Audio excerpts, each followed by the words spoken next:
Sige. Oh. Sa ating... Okay na ba siya?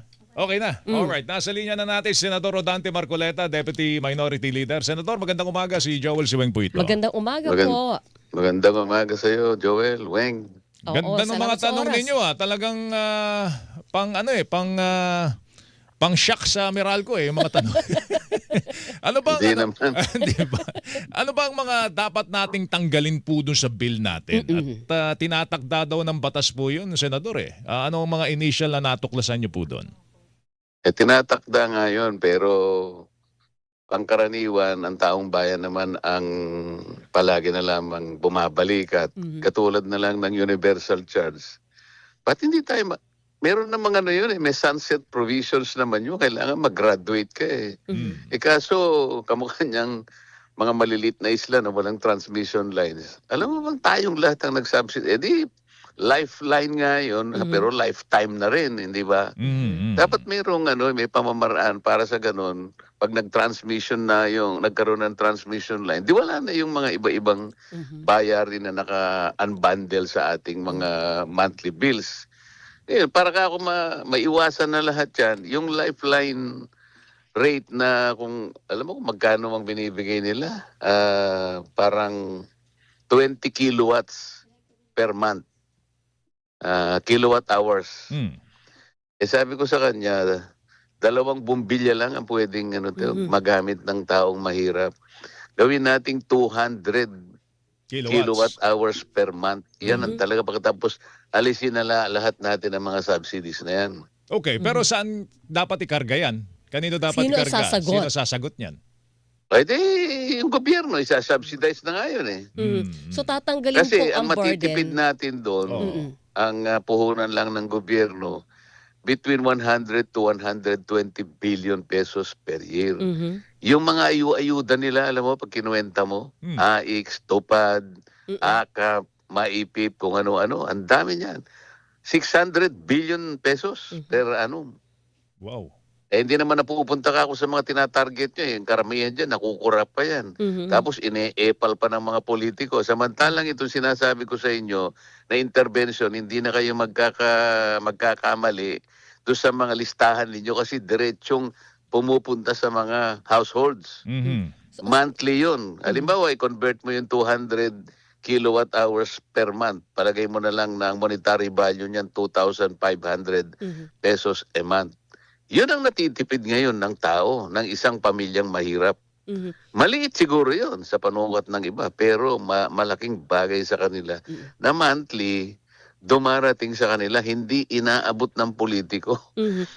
Pero kung, Galing na sa subsidy sa gobyerno yun. pero Senator, Nakakatipid pa ang gobyerno. Ayaw ba natin yung ganun? ang sinasabi niyo po, alisin ng ibang ayuda, dito na lang tayo sa libreng kuryente na hanggang 200 kilowatt per hour kada pamilya. Yes, Weng. Papalitan ko na lahat. Wala na ako yung AX, wala na yung TUPAD, wala na yung MAIPIP, wala na kung ano-ano yung mga overacting na yan. 600 billion pesos per annum. Pag pinagsama-sama mo yan, mga 4-piece, bla bla bla, ganyan. Buti pa nga. Ito, ganun. diretso na sa pamilya. Oo, mas maganda nga po yan, 200, Senador. 2,500 kung yun ang katapat ng 200 kilowatt hours per month. Okay, pero ang unang thrust natin ngayon sa Senator Marcoleta ay yung tanggalin sa mga power consumers na ordinaryo yung pagsalo ng mga subsidiya dito sa lifeline rate. Yung po ba kayang gawin yun ngayon na kasalukuyang Kongreso? Kayang gawin nyo pero ang liit nun, Weng eh. Maliit yun eh. Oo. So, Walang impact yun. Isa ngayon, yung pagpitada ng, yung 100. ng gasolina, wala yun.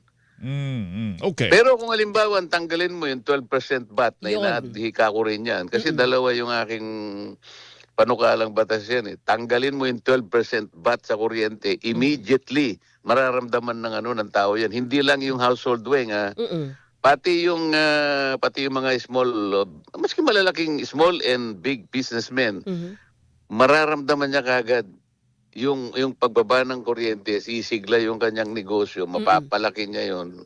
Alam mo na, pag sumiglang negosyo, Pero chain reaction yan eh. Maraming magtatrabaho, maraming kita, Mm-mm. maraming bibilhin na goods, maraming magtitinda. Mm-mm. Iikot sa ekonomiya yun eh. Lalago ang ekonomiya eh. Pero Senator, sa production po ng kuryente hanggang makarating sa bahay natin, di ba meron kang production, may transmission, ay generation, transmission, distribution, hindi ba? Lahat po Oo. yun, bawat stage na yun, may 12% VAT. Eh sinasabi niyo po, lahat yun tatanggalin. Oo naman. Mm. So magiging O yun malinis naman, na sa VAT. Pati alam mo, po system layunin ng loss. batas, Weng, Joel. Opo. Oh, Yes po. to provide Mhm. to provide quality, Mhm. secure, reliable, and affordable Mhm. electric power.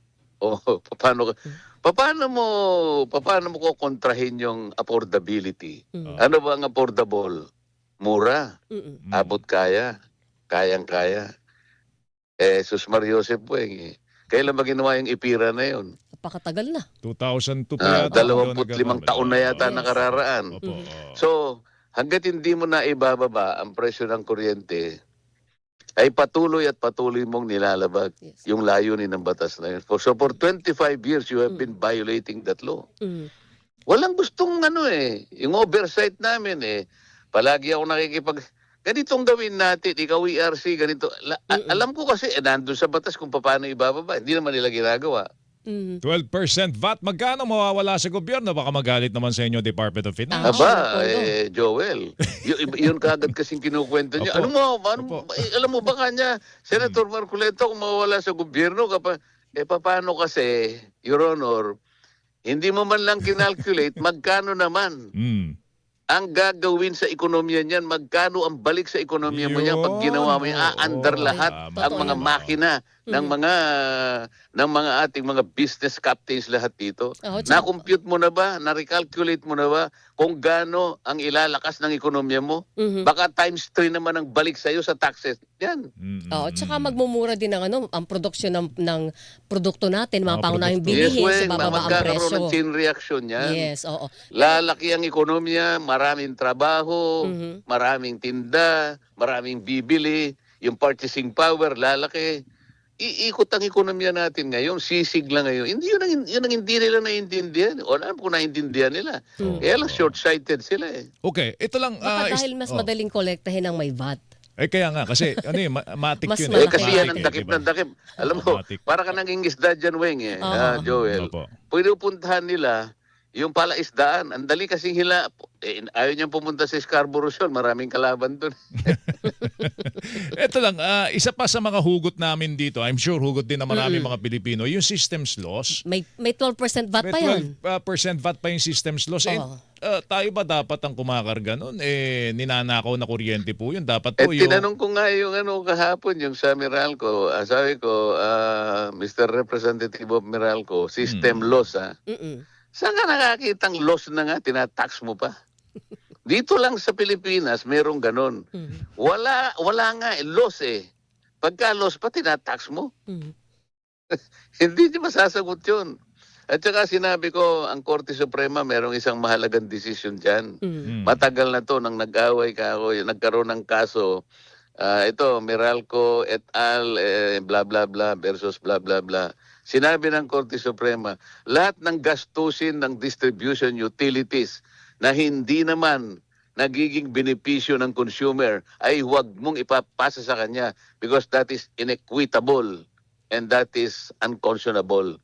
Desisyon yun ng Korte Suprema. Sabi bakit ko yun, po- ninakaw na kuryente ba? Mm. Naging benepisyo sa consumer? Yung ninakaw na kuryente na pinatong mo kay Weng at saka kay Joel, yun ba ay naging benepisyo sa kanilang buhay? Hindi. Di papasa mo sa kanila. Bakit po hindi na ipapatupad yun, pati na rin yung batas para po maging equitable, maging affordable ang kuryente sa publiko? Wala political will Mm. Nandun sa yung na lamang ARCOA, Mm. retail competition and open access. Nasa batas yun Kapag ang isang komunidad, tinotal mo yung kanilang consumption, 500 kilowatts. Malaki-laki din yan Opo. Makakapamili na siya ng retailer, Weng, Joel. Hindi man nila hindi nila ikinakalat yung impormasyon na yan sa mga kanayunan, sa lahat ng mga Hindi nalalaman yan kasi makakapamili ka. Halimbawa, sa village mo, Joel, tinotal ng inyong HOA president, 592 kilowatts pala yung total natin. Hindi kilowatt hours, kilowatts. Yes. Mm-mm. Pwede na kayo mag-apply ng retailer, maghahanap kayo, punta kayo sa ERC. Boss, bigyan mo ako ng magre-retail sa akin. Ayoko na Meralco kasi 11 pesos per kilowatt hours kami. Oo. Merong lumitaw na, boss, ako 850 lang. Edi yun ang kunin mo. Katipid kayo, di ba? Hindi nila pinapalaganap yan. Kasi nga, malaking negosyo ang kuryente, Senator eh. Nadali mo, Weng. Malaking negosyo ang kuryente. Yan ang sinasabi ko sa'yo. Oo. Pero paano po natin siya i-implement kung halimbawa na walang gumagalaw? Sino ang dapat gumalaw? Hindi nga kailangan yung ipatupad lang natin ang batas. Exactly. Hindi naman pinapatupad ng maayos eh. Anong gagawin mo? So nasa gobyerno ang Sabi nila paano nito? kailangan renewable tayo para sa ganun na mapangalagaan natin ang environment. Tama naman yun. Walang kukontra doon. By 2030, sabi niya ganun, 40% na ng ating pinagkukunan ng kuryente ay dapat sa mga renewables na clean energy. Ayos naman yun. By 2040, kailangan 50% renewable. Yung mga solar, mga wind, hydro, yung mga ganyan.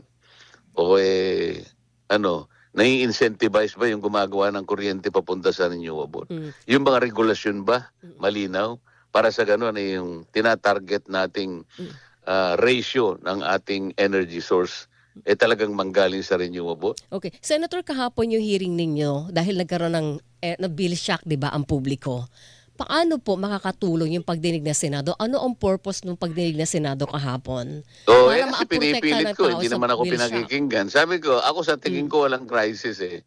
Nagsimula pa lang tayo, sa opening pa lang natin, sinabi ko na sa inyo, paano nangyari in 2 weeks, bigla ninyo kakong itinaas ang presyo ng gasolina at saka diesel from 55 halimbawa pesos per liter ang diesel, ginawa nyo 125. Paano ka alam mo, ayaw nilang ipaliwanag, hindi nila kayang ipaliwanag, pati DOE, naghihintay ang committee ng pagpapaliwanag, saan nyo kinuha yung 70 pesos per liter.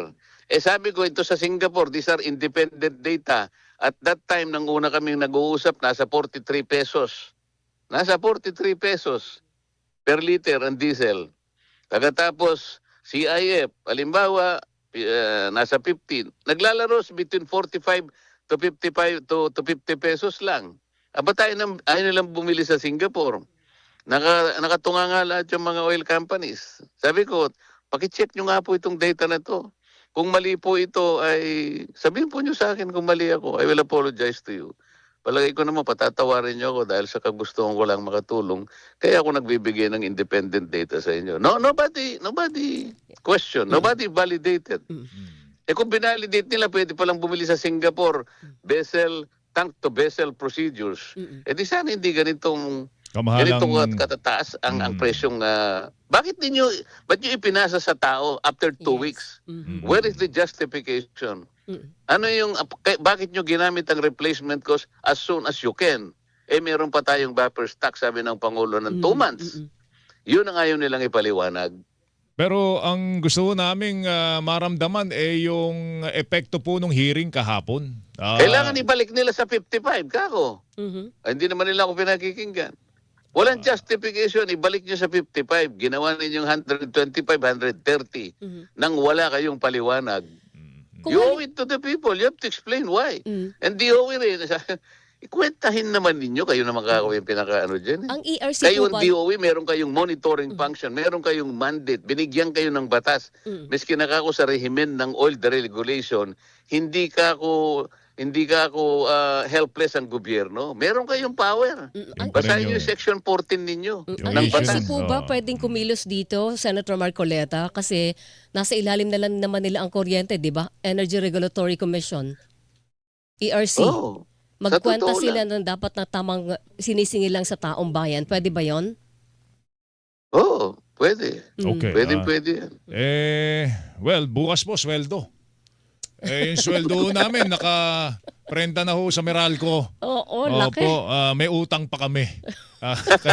Kaya ho, Senador, ang panawagan ho sana namin, magkaroon ng mabilis na epekto yung pagdinig natin kahapon, yung mga Oo. nasilip nating... Kasi nga, Joel, Opo. Weng, ang pagdinig, nako-concentrate, anong gagawin natin? Paano i-distribute yung subsidy? Ayoko na makisali doon eh.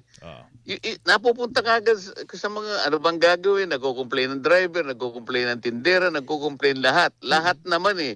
Pati manager nga ng bangko nagko-complain sa taas ng kuryente. Sabi ko nga sa kanila, kung yung security guard ang nakausap po, naintindihan ko siya eh. Manager ng bangko yun eh. Nagko-complain sa akin. Sige, Senador. Kasi Senator Marcoleta nga nagrereklamo so ano pa kami? Marami pa tayo sigurong pag-uusapan Good luck, tungkol Weng. sa... Opo, good luck din, Senador. In the meantime, salamat Sir, sa oras ninyo. oo. Salamat Thank you. po. Thank Tulak you. niyo Salamat naman, po. gawa ng paraan yung bill shock. Oo. Masakit po talaga sa ordinaryong mamamayan, Sama kami ng Senator. 10 sa inyo, ho. Please. Senator. Thank you. Thank you. Salamat po. Senator Good Dante morning, sir. Marcoleta, mga kapuso.